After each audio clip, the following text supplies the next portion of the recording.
ஜெஃப்னா கலரி சொந்தங்களுக்கு இனிய காலை வணக்கம். இலங்கையில் நாளாந்தம் வெளியாகும் பத்திரிகைகளின் முக்கிய செய்திகளை பற்றி பேப்பர் டைம் நிகழ்ச்சியூடாக பார்த்து வருகின்றோம். அந்த வகையில் 22ஆம் தேதி ஜூன் மாதம் 2024ஆம் ஆண்டு வெளியான பத்திரிகைகளின் முக்கிய செய்திகளை பற்றி பார்க்கலாம்.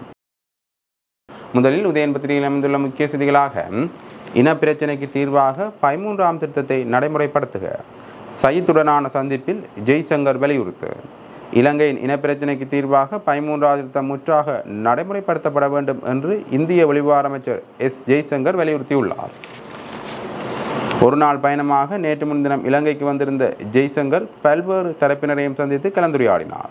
எதிர்க்கட்சி தலைவருடனான சந்திப்பின் போதே இந்த கருத்தை ஜெய்சங்கர் வலியுறுத்தினார். அண்மையில் வடக்கு மாநிலத்துக்கு பயணம் மேற்கொண்டிருந்த சஜித் தான் ஆட்சிக்கு வந்தால் 13ஆம் திருத்தம் முற்றாக நடைமுறைப்படுத்தப்படும் என்று தெரிவித்திருந்த நிலையில் சஜித்தின் நிலைப்பாட்டுக்கு தனது ஆதரவையும் வரவேற்பையும் ஜெய்சங்கர் தெரிவித்தார். அத்தோடு சஜித் வெறும் வார்த்தையோடு நிற்காமல் 13ஐ முழுமையாக நடைமுறைப்படுத்த வேண்டும் எனவும் வலியுறுத்தினார். இந்த சந்திப்பில் இலங்கையின் முன்னாள் வெளிவிவகார அமைச்சரும் தற்போதைய நாடாளுமன்ற உறுப்பினருமான ஜிஎல் பீரிஸ், நாடாளுமன்ற உறுப்பினர்களான ஏரான் விக்ரமரத்ன, நிரோஷன் பெரேரோ, பழனி திகாம்பரம், ரபு ஹக்கீம் மற்றும் ராதாகிருஷ்ணன் ஆகியோரும் கலந்து கொண்டனர். இந்திய இலங்கை உறவை வலுப்படுத்துவது குறித்தும் அதற்கு ஆதரவளிப்பது குறித்தும் இதன்போது கலந்துரையாடப்பட்டது என்றவாறாக அந்த செய்தி காணப்படுகிறது.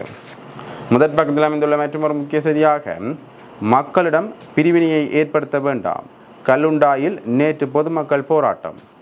இருவேறு நிர்வாக அலகுகளை கொண்டு பொதுமக்களிடையே பிளவுகளை ஏற்படுத்த வேண்டாம் என்று வலியுறுத்தி கல்லுண்டாய் கிராமத்தில் நேற்று போராட்டம் முன்னெடுக்கப்பட்டது. கல்லுண்டாய் குடியேற்ற திட்டத்தின் 2 கிராம அலுவல் பிரிவுகளை ஒன்றாக கோரியும் பிரத்யேகமாக அமைக்கப்படும் பொதுநோக்கு மண்டபத்துக்கு எதிர்ப்பு தெரிவித்தும் சமுர்த்தி அபிவிருத்தி உத்தியோகத்தரை இடமாற்ற கோரியும் மானிப்பாய் கல்லுண்டாய் வழி குடியேற்ற திட்ட மக்கள் நேற்று போராட்டத்தில் ஈடுபட்டனர் என்றவாறாக அந்த செய்தி தொடர்ந்து செல்கின்றது. முதற் பக்கத்தில் அமைந்துள்ள மற்றொரு முக்கிய செய்தியாக பாவனையாளர் அதிகார சபை சுற்றி வளைப்பு எதிரொலி, 31,98,000 ரூபாய் தண்டம். பாவனையாளர் அதிகார சபையால் இந்த வருடத்தின் முதல் காலாண்டில் முன்னெடுக்கப்பட்ட சுற்றி வளைப்புகளின் பிரகாரம் மேற்கொள்ளப்பட்ட நடவடிக்கைகளின் போது 31,98,000 ரூபாய் தண்டமாக விதிக்கப்பட்டுள்ளது. காலாவதியான பொருட்களை விற்பனைக்கு வைத்திருந்தமை, விலைப்பட்டியல் இல்லாமை, நுகர்வோரை ஏமாற்றியமை, கட்டுப்பாட்டு விலையை விட கூடுதலான விலைக்கு விற்றமை, பதுக்கியமை, இலங்கை தர நிர்ணய சான்றிதழ் இல்லாமை, விலையை அளித்து மாற்றியமை ஆகிய குற்றச்சாட்டுகளின் கீழ் 383 வழக்குகள் நீதிமன்றங்களில் தாக்கல் செய்யப்பட்டன. இவற்றின் அடிப்படையிலேயே 31,98,000 ரூபாய் தண்டமாக விதிக்கப்பட்டுள்ளது என்றவாறாக அந்த செய்தி காணப்படுகின்றது. இரண்டாம் பக்கத்தில் அமைந்துள்ள முக்கிய செய்திகளாக பலமுனை போட்டியில் ஜனாதிபதி தேர்தல், எதிர்வரும் செப்டம்பர் அல்லது அக்டோபருக்கு இடையில் ஜனாதிபதி தேர்தல் இடம்பெறலாம் என எதிர்பார்க்கப்பட்ட நிலையில் கொழும்பில் அரசியல் சூடு பிடித்துள்ளது. ஜனாதிபதி தேர்தலுக்கான நாட்கள் நெருங்கி வரும் சூழலில் வேட்பாளர்களின் எண்ணிக்கையும் அதிகரித்தே வருகின்றது. இலங்கை வரலாற்றில் மிக பிரதானமான தேர்தலாக இம்முறை நடைபெறப்போகும் ஜனாதிபதி தேர்தல் அமைய உள்ளது என அரசியல் ஆய்வாளர்கள் கணித்துள்ளனர்.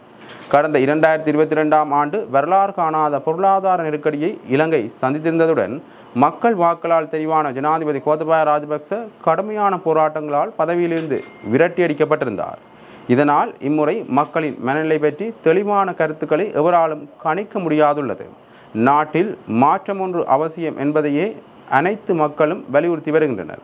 அந்த வகையில் ஜனாதிபதி ரணில் விக்ரமசிங்க ஆளும் கட்சியின் வேட்பாளராக பரந்துபட்ட கூட்டணி ஒன்றின் ஊடாக களமிறங்க உள்ளார். எனினும் பொதுஜன பெரமுனவுடனான கூட்டணி பேச்சுக்கள் இறுதிப்படுத்தப்படவில்லை என்றவாறாக அந்த செய்தி தொடர்ந்து செல்கின்றது. அதே பக்கத்தில் அமைந்துள்ள மற்றொரு முக்கிய செய்தியாக கோத்தாவை விரட்டிய புதிய கூட்டணியில் பொன்சேகா களம்.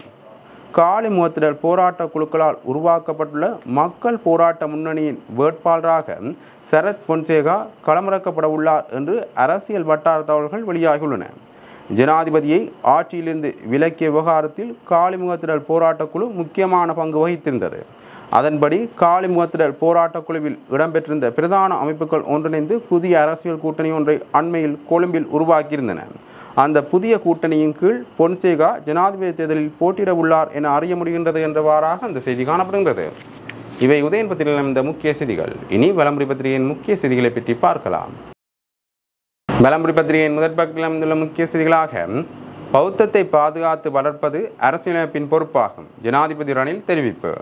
பௌத்த மதத்தை பாதுகாத்து வளர்ப்பது அரசியலமைப்பின் பொறுப்பாகும் என ஜனாதிபதி ரணில் விக்ரமசிங்கே தெரிவித்துள்ளார். பொசனை முன்னிட்டு வெளியிட்ட அறிக்கையிலேயே அவர் இவ்வாறு தெரிவித்துள்ளார். குறித்த அறிக்கையில் இலங்கை எதிர்நோக்கும் அரசியல் சமூக பொருளாதார பிரச்சனைகளை தீர்த்து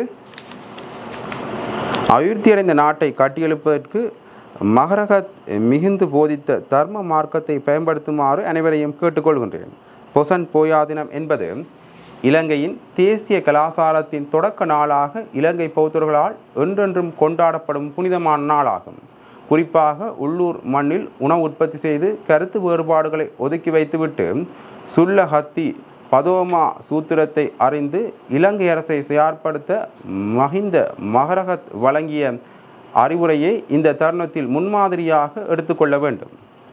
மேலும் பௌத்த மதத்தை பாதுகாத்து வளர்ப்பதற்கு அரசியலமைப்பின் மூலம் வழங்கப்பட்டுள்ள பொறுப்பு உரிய முறையில் நிறைவேற்றப்படும் என உறுதியளித்து அனைவருக்கும் பொசன் வாழ்த்துக்களையும் ஜனாதிபதி தெரிவித்துள்ளார் என்றவாறாக அந்த செய்தி காணப்படுகிறது. முதற் பக்கத்தில் அமைந்துள்ள மற்றொரு முக்கிய செய்தியாக ஜனாதிபதியுடன் ராஜபக்சக்கள் இல்லாத மொட்டு கட்சியினரின் புதிய அரசியல் கூட்டணி, ரணிலின் நடவடிக்கைக்கு பசில் அதிருப்தி, எவருக்கும் அடிபணியோம் எனவும் தெரிவிப்பு. ஜனாதிபதி ரணில் விக்ரமசிங்கவுடன் புதிய கூட்டணி அமைக்க தயாராகும் ராஜபக்சக்கள் இல்லாத மொட்டு கட்சியினரின் புதிய அரசியல் கட்சி தொடர்பில் ஸ்ரீலங்கா பொதுஜன பிரமுனவின் ஸ்தாபகர் பசில் ராஜபக்ச அதிருப்தி வெளியிட்டுள்ளார். ரணில் விக்ரமசிங்கவுடனான விசேட சந்திப்பின் போதே இந்த விடயத்தை அவர் சுட்டிக்காட்டியுள்ளார். அண்மையில் ராஜபக்சக்கள் இல்லாத மொட்டு கட்சியினர் சிலர் கூட்டணி அமைப்பது தொடர்பில் பிரசன்ன ரணதுங்க மற்றும் ரணில் விக்ரமசிங்கே இடையே விசேட கலந்துரையாடல் ஒன்று இடம்பெற்றதாக அரசியல் வட்டாரங்களில் பேசப்பட்டது. குறித்த கூட்டணி சார்ந்த எந்த ஒரு நிகழ்வுகளிலும் ராஜபக்சக்களை இணைத்துக் கொள்வதில்லை என பிரசன்ன ரணதுங்க ரணில் விக்ரமசிங்கவிடம் எடுத்துரைத்ததாக கூறப்படுகின்றது. இந்நிலையில் இது தொடர்பில் ரணில் விக்ரமசிங்கே மற்றும் பசில் ராஜபக்ச இடையிலான சந்திப்பில் விவாதிக்கப்பட்டுள்ளது. பிரசன்ன ரணதுங்க உள்ளிட்ட மொட்டு கட்சியின் கூட்டத்தில் ரணில் விக்ரமசிங்கவை ஆதரிக்கும் ஸ்ரீலங்கா சுதந்திர கட்சியின் சில அங்கத்தவர்கள் கலந்து கொண்டதாகவும் இந்த செயற்பாடானது திருப்திகரமானதாக அமையவில்லை என பசில் ராஜபக்ச எடுத்துரைத்துள்ளார். இந்நிலையில் ஜனாதிபதியுடனான சந்திப்பானது அவர் விடுத்த அழைப்பின் பேரிலேயே முன்னெடுக்கப்பட்டதாகவும் ராஜபக்சக்கள் எவருக்கும் அடிபணிய தயாரில்லை எனவும் கடுமையான கருத்துக்களை பசில் இதன்போது முன்வைத்துள்ளார் என்றவாறாக அந்த செய்தி தொடர்ந்து செல்கின்றது. முதற் பக்கத்தில் அமைந்துள்ள மற்றொரு முக்கிய செய்தியாக தேர்தலின் பின் ஜார் ஆட்சி அமைத்தாலும் இந்திய திட்டங்கள் தடையின்றி முன்னெடுக்கப்பட வேண்டும், ஜெய்சங்கர் வலியுறுத்து. இலங்கையில் தேர்தல்களின் பின்னர் புதிய அரசாங்கம் பொறுப்பேற்றாலும் இந்தியாவின் நிதி உதவியுடன் முன்னெடுக்கப்படும் திட்டங்கள் தடையின்றி முன்னெடுக்கப்பட வேண்டும் என இந்திய வெளிவார அமைச்சர் ஜெய்சங்கர் வேண்டுகோள் விடுத்துள்ளார். இலங்கை தேர்தல்களை எதிர்கொண்டுள்ள நிலையில் நேற்று முன்தினம் தனது இலங்கை விஜயத்தின் போது மீள்சக்தி திட்டங்கள் போன்ற இந்தியாவின் நிதி உதவியுடன் முன்னெடுக்கப்படும் அபிவிருத்தி திட்டங்கள் தடையின்றி முன்னெடுக்கப்படுவது அவசியம் என்பதை ஜெய்சங்கர் வலியுறுத்தியுள்ளார். ஜெய்சங்கர் அவரது சந்திப்புகளின் போது சூரிய சக்தி திட்டங்கள், இந்தியா இலங்கைக்கு இடையே முன்மொழியப்பட்ட பெட்ரோலிய குழாய் திட்டம் போன்றவை குறித்து விசேடமாக குறிப்பிட்டுள்ளார். எதிர்வரும் ஜனாதிபதி தேர்தலின் பின்னர் எந்த அரசாங்கம் பொறுப்பேற்றாலும் இந்தியாவின் நிதி உதவியுடனான திட்டங்கள் தொடர வேண்டும் என ஜெய்சங்கர் வலியுறுத்தியுள்ளார். மீண்டும் இந்திய வெளிவார அமைச்சராக பதவியேற்ற பின்னர் முதல் விஜயத்தை இலங்கைக்கு மேற்கொண்டுள்ளமை குறித்து மகிழ்ச்சியடைவதாக ஜெய்சங்கர் எதிர்க்கட்சி தலைவரை சந்தித்த வேளை தெரிவித்துள்ளார் என்றவாறாக இந்த செய்தி காணப்படுகின்றது. முதற் பக்கத்தில் அமைந்துள்ள மற்றொரு முக்கிய செய்தியாக தையிட்டி விகாரைக்கு எதிராக நேற்றும் போராட்டம். தையிட்டியில் சட்டவிரோதமாக அமைக்கப்பட்டுள்ள திஸ்ஸ விகாரைக்கு எதிரான தொடர் போராட்டம் நேற்றும் இடம்பெற்றது. பொதுமக்களது காணிகள் அபகரிக்கப்பட்டு உரிய அனுமதி பெறப்படாமையினாலேயே இந்த விகாரை அமைக்கப்பட்டுள்ளது. எனவே இவ்விகாரையை ஆற்றுமாறு கோரி ஒரு வருட காலமாக தொடர் போராட்டம் இடம்பெற்று வருகின்றது. பௌர்ணமி தினத்தை முன்னிட்டு இந்த விகாரையில் வழிபாடுகள் முன்னெடுக்கப்பட உள்ள நிலையில் அதற்கு எதிர்ப்பை வெளிக்காட்டும் விதமாக இந்த போராட்டம் இடம்பெறுகின்றது. இதில் தமிழ் தேசிய மக்கள் முன்னணியின் பாராளுமன்ற உறுப்பினர் செல்வராசா கஜேந்திரன், ஊடக பேச்சாளர் கனகரத்தினம் சுகாஸ், கட்சியின் உறுப்பினர்கள் மற்றும் பொதுமக்கள் என பலரும் கலந்து கொண்டனர் என்றவாறாக இந்த செய்தி காணப்படுகின்றது. முதற் பக்கத்தில் அமைந்துள்ள மற்றொரு முக்கிய செய்தியாக நெடுந்தீவில் இளைஞன் படுகொலை, போலீஸ் நிலையம் முன் நீதி கோரி போராட்டம். நெடுந்தீவு பகுதியில் கொலை செய்யப்பட்ட இளைஞனுக்கு நீதி கோரி மக்கள் கவனஈர்ப்பு போராட்டத்தில் ஈடுபட்டுள்ளனர். குறித்த போராட்டமானது நெடுந்தீவு போலீஸ் நிலையத்துக்கு முன்பாக நேற்று இடம்பெற்றுள்ளது. நெடுந்தீவு 7ஆம் வட்டாரத்தைச் சேர்ந்த இளைஞர் ஒருவர் நேற்று முன்தினம் அதிகாலை அடித்து கொலை செய்யப்பட்ட நிலையில் சடலமாக மீட்கப்பட்டார். இந்த நிலையில் பிரேத பரிசோதனையின் பின் நேற்று முன்தினம் இரவு சடலம் உறவினர்களிடம் கையளிக்கப்பட்ட நிலையில் நேற்று இறுதிக்கிரியைகள் அவரது இல்லத்தில் நடைபெற்று அதன் பின்னர் நல்லடக்கத்திற்காக சேமக்காலைக்கு எடுத்துச் செல்லப்பட்டது. இதன்போது மக்கள் சடலத்தை தோள்களில் சுமந்தவாறு நெடுந்தீவு போலீஸ் நிலையம் முன்பாக கொண்டு சென்று கவனஈர்ப்பு போராட்டத்தில் ஈடுபட்டனர் என்றவாறாக இந்த செய்தி தொடர்ந்து செல்கின்றது. இவை விளம்பர பத்திரிகையில் அமைந்த முக்கிய செய்திகள். இனி தினகோல் பத்திரிகையின் முக்கிய செய்திகளை பற்றி பார்க்கலாம். தினகோல் பத்திரிகையின் முதற் பக்கத்தில் அமைந்துள்ள முக்கிய செய்திகளாக இந்திய வெளிவிவகார அமைச்சர் சூறாவளி சந்திப்பு, இலங்கையில் ஆட்சி மாற்றம், இந்தியா ஊகிப்பதாக அரசியல் அவதானிகள் கருத்து. இந்திய வெளிவிவகார அமைச்சர் கலாநிதி எஸ் ஜெய்சங்கர் இலங்கைக்கு மேற்கொண்ட ஒரு நாள் குறுகிய நேர சுற்றுப்பயணத்தில் அனைத்து அரசியல் தரப்புகளுடனும் நடத்திய சூறாவளி சந்திப்புகள் இலங்கையில் ஆட்சி மாற்றம் ஒன்று ஏற்பட போகின்றதென இந்தியா கருதுவதாகவே அமைந்துள்ளதாக அரசியல் வட்டாரங்கள் தெரிவிக்கின்றன. ஏனெனில் இலங்கையில் தேர்தல் நடைபெறவுள்ள நிலையில் புதிதாக ஜார் ஆட்சிக்கு வந்தாலும் இந்தியாவினால் நிதியளிக்கப்படும் புதுப்பிக்கத்தக்க எரிசக்தி திட்டங்கள் போன்றவை தடம் புரளாமல் இருப்பது முக்கியம் என்று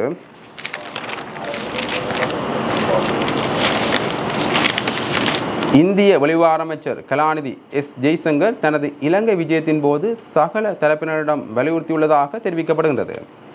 பிரதமர் நரேந்திர மோடி தலைமையிலான அரசு இந்தியாவில் மீண்டும் பதவியேற்றுள்ள நிலையில் இலங்கைக்கு தனது முதல் விஜயத்தை வியாழக்கிழமை மேற்கொண்ட இந்திய வெளிவிவகார அமைச்சர் கலாநிதி எஸ் ஜெய்சங்கர் ஜனாதிபதி ரணில் விக்ரமசிங்க உள்ளிட்ட அரச தரப்பினருடனான சந்திப்புக்கு மேலதிகமாக அவர் முன்னாள் ஜனாதிபதி மஹிந்த ராஜபக்ச, அவரது மகன் நாமல் ராஜபக்ச, ஸ்ரீலங்கா பொதுஜன பிரமுன ஸ்தாபகர் பசில் ராஜபக்ச மற்றும் எதிர்க்கட்சித் தலைவர் சஜித் பிரேமதாசவுடன் தனித்தனியாக பேச்சுவார்த்தை நடத்தியுள்ளார்.